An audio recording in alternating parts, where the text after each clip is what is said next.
So, obviously going to be more questions than answers at this stage, but what do you feel like you know about your group at this point?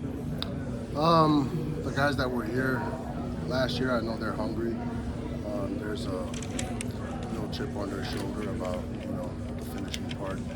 But the new guys, I know that they're going to add good value into the group.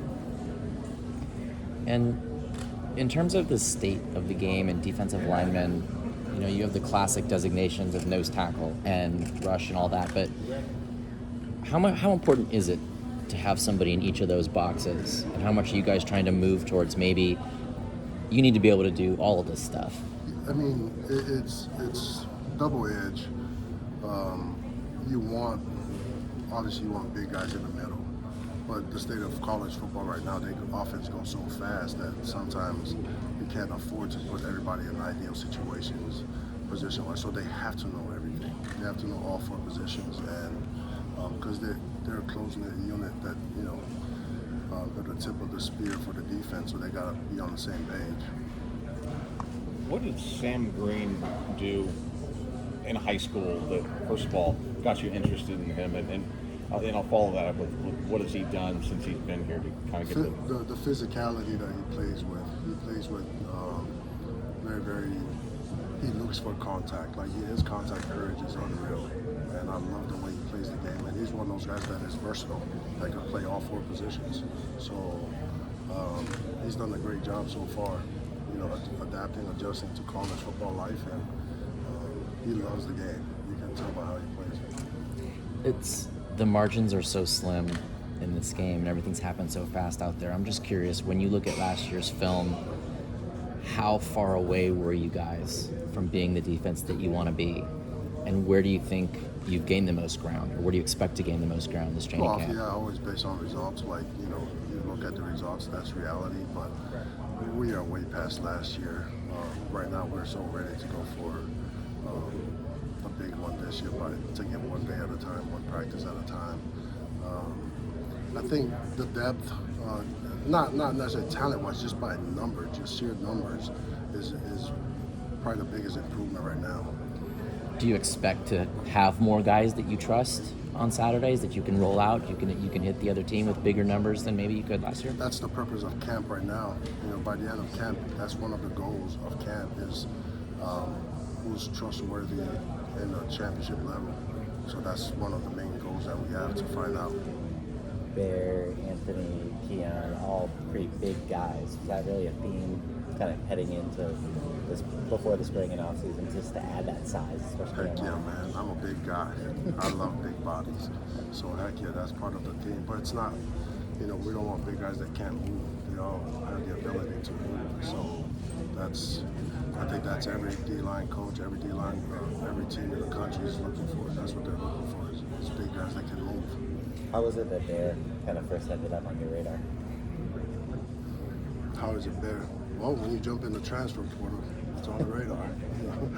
So when we saw him in the portal, that's when I took a shot. We talked last year about how transfer recruiting, everything is sped up, and you don't have time to maybe find out everything that you'd want to.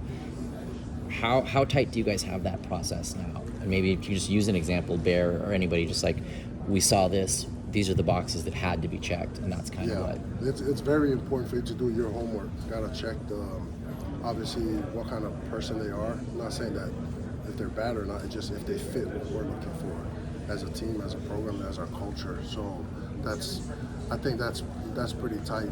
I mean, we're pretty on top of what we're looking for, and we will take our time to get the right person in. And Lincoln has said that, maybe guys who start asking about NIL or collective stuff, maybe that's a sign that this isn't the best place for them. But how often is that coming up? Because outside, it seems like such a big deal. But when you have to sit down with a potential transfer, what is the message, and how often is it coming up? I sell who we are as a staff, who I am as a coach. I have no idea about finance and NIL and all that stuff. What I do best is try to develop guys and teach them the game of football. And you hope that that's what they're looking for too, on top of whatever outside interest they have. Example like NIL. I will refer them to the NIL people and guys that are expert for it, especially our head coach. That's what we do. But for the most part, I mean, majority, if not all of it, that I barely talk about NIL. Where was it that Bear really first stood out, just like tools wise? And where do you also see that you really need to work with him? So he's still a young guy. Yep. Obviously. Size, explosiveness on the field was pretty impressive. But like everyone else, including myself, the mindset, the maturity part, learning how to handle a day-to-day operations type of stuff. So, but he's a phenomenal young man. I'm so excited he's part of our team. How does Corey kind of come along? I mean, obviously he's a guy like Tooling, but he's kind of been seen as like the guy, especially coming right after Drake Jackson. It's going to be a huge opportunity for Corey to step up and do his thing. I think he's committed himself to getting his mindset right in the offseason and working out hard, so we will see. It's exciting, definitely. Where have you seen him make strides? Maybe this The offseason? mindset part, that was the biggest challenge to him, was the mindset. Learn to love the game, learn to how to approach the game and attack what is required to be an elite football player, and we will see where it goes.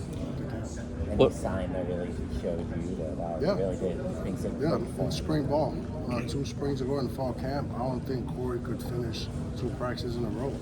In spring ball, he did a great job of going right to the end.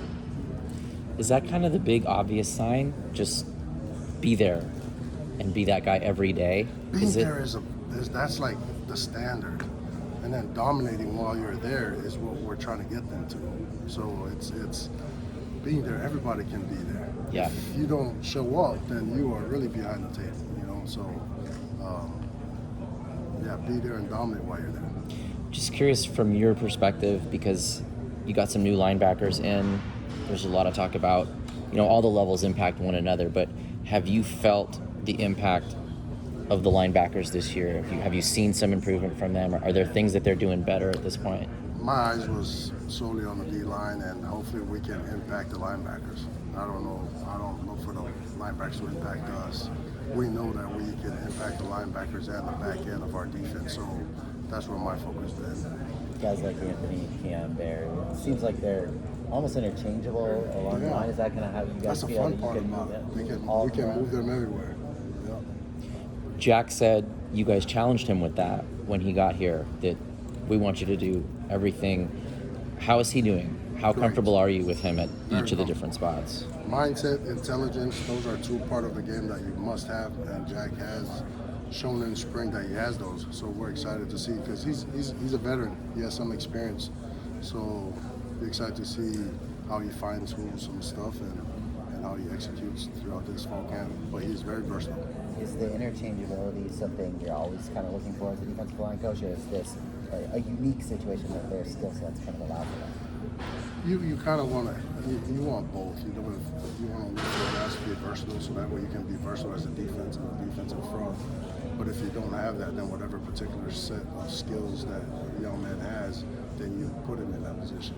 But we're very, very fortunate. We have a lot of versatile guys. What's the strength among the group? Where do you think that you guys... Numbers. We have more numbers this year than last year. Yeah. So from that perspective, you want to take strides just in terms of guys Yes. showing that they want to get in the field and really prove that to you? Is that... No, when a guy sub out and the other guy go in, there's not a big drop off. You want to make sure that they all play up to the standard, the level that we feel like it's a championship level. And that's determined among the competition within the group. That's the beauty about Day-to-day. competition. They push each other, and that standard keeps raising. That line keeps raising. Where do you think they're starting now as you hit the fall camp? Where is that line? I'll tell you after practice 4 or 5. 4 or 5? Yeah. I think I'm only going to 1 and 2, so you can't. Oh, you got to come back. Yeah. You got to come back. A couple of those instances we're talking about just sort of building on his success and kind of always changing their philosophy. In what ways do you feel like, maybe even, I don't know if it was led by Alex or just in general, with the defense, that you guys have kind of added to the philosophy that you had from the previous season? I don't understand the question. Say Just that. like constantly like soul searching or self improving. Like, was there any element of kind of changing the approach with the defense, or just how the defense? Yeah, the change is necessary, especially when the year is new.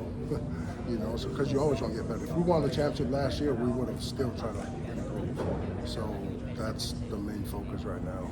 I just wondered if there was any specific like thoughts, like, hey, we changed our mind a little bit on this philosophy, or like philosophy, or like scheme, all that approach. stuff. They're constantly changing. They're constantly changing, and you have to constantly change in those ways. Not some are major, some are minor, but for the most part, the execution part is the main focus of why you change and production, why you want to get better. So it's example-wise, we are hard on ourselves of how bad some of those plays are executed, but for the most part, we're excited for the opportunity. It seems like Alex is just generally adept at changing, recognizing that something's not working, and thinking we got to do this differently, maybe. Well, yeah, Alex is doing a great job leading us. Alex is doing a phenomenal job recognizing some of our weaknesses and our strength, and he's strengthening both. So we asked you a little bit about transfer recruiting. I'm just curious because you still got to recruit high schoolers, and you have to project, right? Because the odds of them showing up day one, that's hard, right? So how is the transfer portal reality and the way rosters changed? Has that impacted high school recruiting? Has that impacted conversations you have with high schoolers who? Conversation with high schools, you still encourage them to do their best, and we're going to recruit the guys that we feel like that has the qualities that we're looking for. So maybe by the numbers, but for the most part, we look at the high school level the same way right now. Who's dominating, who's progressing, who has a high ceiling, things like that. And if the portal comes up, then we adjust on the way. But you still got to recruit the same way. High school players are. You still need them in your program. Sam came in early and had obviously a solid spring. Yeah. Elijah Hughes was another guy that I saw a few times back in Washington, D.C., and just he has this look about him like he could be something down the road that's pretty dominating for these guys. What is it realistically? Can he make an impact for you this season, being that he wasn't doing it? That is the beauty about this game. What you put in the summer, in the spring, and in fall camp, you always have an opportunity. And he's one of those guys that I tell you about that has high ceilings. Well, this game, the clock is ticking, and we want them faster. We can't say, well, we're going to wait next year for it. Like, no, we're going to give Elijah an opportunity this year to see what he can do, how much he can grasp, and how fast he can learn the defense and in football and see him dominate. But I'm fired up about him. When those young guys come in, who are your older guys that are kind of showing these guys and helping them with the transition? The guys that played a lot, the solos, Tyrone, Stanley, Dejan, those are the guys that I count on to go and help them, and lead those guys through their first year of college. Can you talk a little bit about Tyrone? Because obviously he was a transfer last year, and kind of the stats and the Pro Football Focus all stuff suggested he did really well. He gave you guys a lot. Like how do you grade out his season, and what's the next step for him? I thought he was very, very productive last year in terms of us putting him in a nose tackle, sometimes at end, for a guy that we considered raw and still new to the game of football. This is a huge, huge year for him and Stanley and Dejan Benton, because those are guys that had the experience within our defense. So I'm really going to count on those guys to play at a different level because of the comfort that they have with our defense and familiarity more than comfortable. So those are the guys that I'm excited about, and Tyrone is probably in the lead with that group along with Stanley. So the guys we've asked about, so many players last year would tell us like we didn't even want practice to end, which is not something we're used to hearing about. And I'm just curious, how do you engineer that? What's the key behind that? That is part of the product that we're trying to sell, is that this is the best game ever built. This is the best game. So if they come in with the right mindset, it's it's nothing but fun, preparation-wise, competition-wise, pushing each other, and most importantly, the opportunity to do something special. So that's something that we're selling. That's a product we're selling right now. And then just kind of connected to that, I just want to talk to you about the phrase coaching hard. And that's evolved. I'm sure from the time when you played, the 100%. definition of coaching hard Man, and you coaching come up kids with some hard. interesting subject, man. Yeah. Well, for you, the best. But Let's I'm go. just curious, coaching today's players hard, what's different? What do you have to establish with them? How has the game changed from that point of view? They want to be great. In fact, they want to be elite. So when they come in, they want to see if you have what it takes to help them become elite. So, and that includes coaching hard. Are you on top of your stuff as a coach, preparation-wise? And it comes down to just being honest with them. You know, understanding your ideals. What's something supposed to look like, and then what's the plan to get there? And if you paint that picture to them very clearly, that's, to me, that's the new coaching art, is tell them the truth, the honest truth. And is any of that something you can give a guy, or you can help maybe spark in a guy who maybe doesn't have it on day one? question. Are there examples of that maybe in your career or on this team? Man, there's guys that like the game, there's guys that love the game, and the guys that like the game, you gotta sell it. So what you're asking relates to the topic we talked about before, is you gotta sell that this game is the best game ever, and they have the skill set to dominate and do something with it. So yes, you can see guys that started out liking the game, and once you open up the opportunity and the idea or a vision or a picture that they can say, wow, I can do that, and then you see them flourish. And, yeah. Is the hope that we might be talking about Corey? Is that an example of a guy maybe we might be? Maybe. To At be this determined. level, it's a big difference between liking football and loving football. You can tell. You gotta love it, man. You gotta love it. With Keon, what does his experience bring to the room? Somebody that you can do adjustments real easy with. Someone that understands a different blocking scheme, how to attack them. That he's seen it, he's felt it. Seeing it and feeling it are two different things. Him understanding that feeling is a huge advantage. Someone with experience. Thanks, Thank you guys Coach. very much, man. Thank Appreciate you. you. Have a good one. Thank you. Thank you.